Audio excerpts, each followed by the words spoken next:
Bonjour à tous et bienvenue dans cette nouvelle émission du Digital JT économique d'Anews Sécurité. Et bonjour Patrick. Bonjour Eva. Nous débutons aujourd'hui notre JT par une information importante, le changement à la tête de l'ADMS. Alors rappelez-vous Eva, dans notre précédente émission, nous avions parlé de la liquidation judiciaire de Procedo, la société dirigée par Grégory Mazzolini. Or celui-ci était aussi président de l'organisation patronale ADMS. Il a jugé préférable de démissionner et a donc été remplacé par non pas une personne, mais par deux. Ah bon? Alors, de qui s'agit-il? Alors, d'une femme et d'un homme. Cécile Roussy, directrice générale de la société de télésurveillance Mutaveil, était jusqu'à présent secrétaire générale de l'ADMS. Quant à Sofiane Aboubeker, PDG de la société de gardiennage Arecia, il était président de la commission sociale de l'ADMS. Vu leur profil, ils sont extrêmement complémentaires. Bonne remarque, oui. L'une vient en effet de la sécurité électronique, l'autre de la surveillance humaine. À noter qu'ils se situent clairement dans la continuité de Danielle Mélier, la fondatrice de l'organisation, décédée brutalement en octobre dernier. Rappelons juste que l'ADMS, c'est 110 sociétés adhérentes, cumulant un chiffre d'affaires de 1,1 milliard d'euros et 26 000 collaborateurs. Passons maintenant à l'actualité économique des entreprises de sécurité.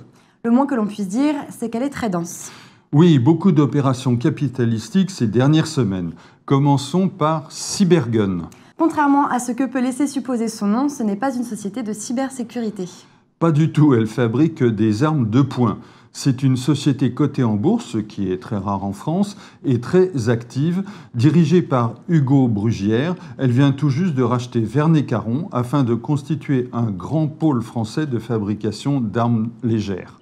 Vernet-Caron est une très vieille entreprise. En effet, elle a été créée voici 200 ans, en 1820 pour être tout à fait exact. Elle fabrique aussi des armes de poing, mais également des fusils de chasse, des lanceurs de balles de défense, les fameux flashballs utilisés contre les manifestants violents.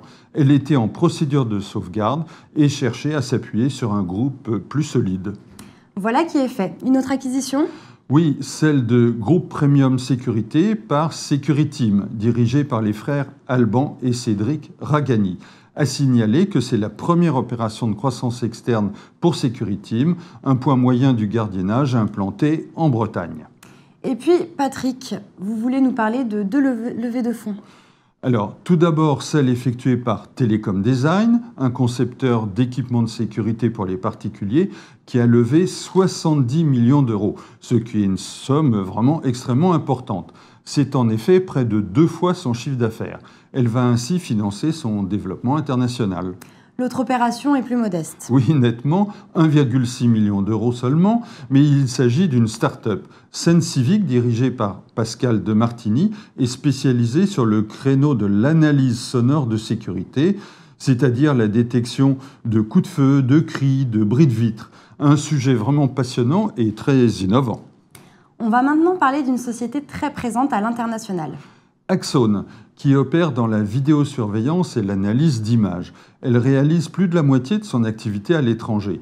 Naoufal El-Wali, son fondateur, veut passer à la vitesse supérieure. Il vient de s'implanter en Arabie Saoudite afin de se développer au Moyen-Orient. Vous voulez aussi nous signaler un contrat important. Alors oui, c'est un sujet très sensible, surtout si l'on se place dans la perspective des Jeux Olympiques de 2024. Thales et le groupe CS viennent de signer le plus gros contrat jamais passé dans la détection de drones malveillants. Vous savez que c'est une menace récurrente. Aussi bien pour les prisons que pour les grands événements. Alors, tout à fait. La Direction générale de l'armement, la DGA, a donc signé pour 35 millions d'euros, s'étalant sur plusieurs années. Le système Parade, c'est son nom, sera employé dès la Coupe du monde de rugby de l'année prochaine. On termine comme d'habitude par notre rubrique internationale.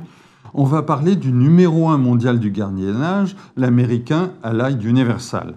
Il avait racheté le numéro 1 britannique G4S en mars 2021 et il poursuit ses acquisitions. Et dans quelle région ? Alors, encore en Europe, qui fait visiblement partie de ses priorités. En juin, il a racheté une entreprise aux Pays-Bas et une autre au Danemark. On peut évidemment se poser la question de ses intentions en France. On verra certainement cela dans les prochains mois. En attendant, c'est la fin de notre Digital JT et le dernier avant les vacances d'été. On vous donne rendez-vous pour la rentrée de septembre. Au revoir à tous et au revoir Patrick. Au revoir Eva et bonnes vacances.